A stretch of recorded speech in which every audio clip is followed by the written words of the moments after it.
está en línea Santiago Abdala, director de Portfolio Personal Inversiones. Qué momento, para tomar algún tipo de decisión, o mejor, directamente quedarse en el molde, verla ¿no? afuera, ¿no? Sí. Santiago, ¿cómo estás? Buen día. Buen día, Pablo, ¿cómo estás? ¿Qué tal? Bueno, a 4 días de las PASO. Alguien me decía ayer, ¿vos renovarías un plazo fijo faltando 5 días para las PASO? Qué pregunta, ¿no? No tenés la respuesta vos tampoco, obvio. No, pero te puedo contestar primero. Lo que es tasa fija en pesos tiene más sentido tal vez hacer una LECAP que un plazo fijo. Está bien. Porque ahí tenés más tasa que si lo haces a través de un banco, con lo cual ahí no solamente te digo la decisión de estar en tasa en pesos sí o no, también cómo y dónde, ¿no? En ese sentido me parece que poder ir a LECAP. Ya,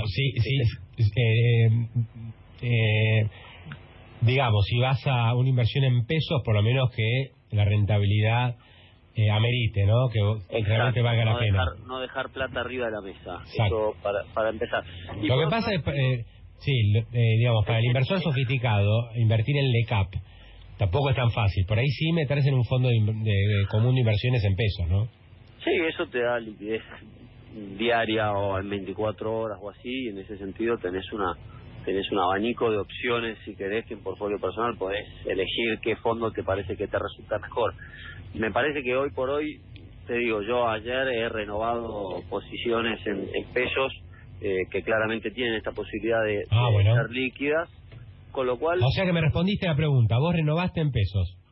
Sí, está claro que también tenés que ver mucho cuál es la situación personal de cada cliente, y no es que haya una solución que se aplica para todos los casos, pero para la persona que tiene pesos y que en algún momento los va a consumir o tiene gastos, por ejemplo, gente que planifica pagos de impuestos o de expensas o lo que fuere, claramente poder colocarse a tasa en pesos me parece que es un negocio a no desaprovechar. Y por otro lado, si mirás un poquito lo que son las variables económicas o cuáles son las fuerzas que presionan sobre el tipo de cambio, ves que en Argentina se empiezan a equilibrar un poco algunos de estos elementos, ¿no? Como lo que es la balanza comercial, el superávit primario, y eso es información que no es menos relevante. Todo eso dejando un poquito de lado en la cuestión electoral, o sea, vos me estás hablando de fundamentals de la economía, sí, que no tienen tanto en cuenta el tema electoral. Vos te preferís concentrarte, por lo menos parcialmente, en esos datos. No digo que la decisión esté tomada cuando se haya analizado eso, pero seguramente son datos que no podés dejar de lado, porque el tema político en Argentina es casi una constante, ¿no? Porque tenemos elecciones muy frecuentemente, entonces el ruido político influye mucho, pero lo que, si querés, es un poco novedoso es que se prolijan algunos elementos de lo que son los fundamentals que llamas vos, o las bases de la economía, y eso sí es un poco novedoso, no es algo que veníamos viendo, un superávit primario que se sostiene por tantos meses. No recuerdo cuándo fue la última vez que lo tuvimos, ¿no? Entonces ese tipo de cosas por lo menos, y el tipo de cambio que hoy ayudado también un poco por la crisis entre Estados Unidos y China, está en un nivel, te diría, bastante alto. No está claro que la presión por las PASO el domingo, lo que fuera, no ayuda a que eso se calme, pero por otro lado no ves la gente saliendo corriendo a romper plazos fijos para salir a comprar dólares, sí, porque nosotros no lo vemos eso, y estamos a 4 días de las PASO. Hoy de hecho ya estaba el dólar, se preparaba para abrir antes de hablar por teléfono nosotros a la baja, sí, con la corrección o un ligero alivio al menos. Ya tenemos la primera cotización en el MAE, en el mercado electrónico, 45.16 el mayorista, estamos hablando, ¿no? Con lo cual hay una disminución de por lo menos 49, claro, con lo cual prácticamente 30 y pico centavos abajo. Sí, y de nuevo tenés un central que tiene artillería para defenderlo, pero bueno, acá lo que por lo menos es noticia es que no vemos pánico, que si vos te acordás lo que era cuando Argentina llega al Fondo Monetario, ahí sí no sabías cómo terminaba, y ese no es el escenario hoy, al menos en el clima, ¿no? Por otra parte, Santiago, algunos dicen después de la caída de ayer y la suba de riesgo país, otra vez los bonos quedaron con rendimiento de 15, 16%, lo más cortos 20%, y algunos te dicen, y por ahí momento de meter alguna fichita ahí, ¿no?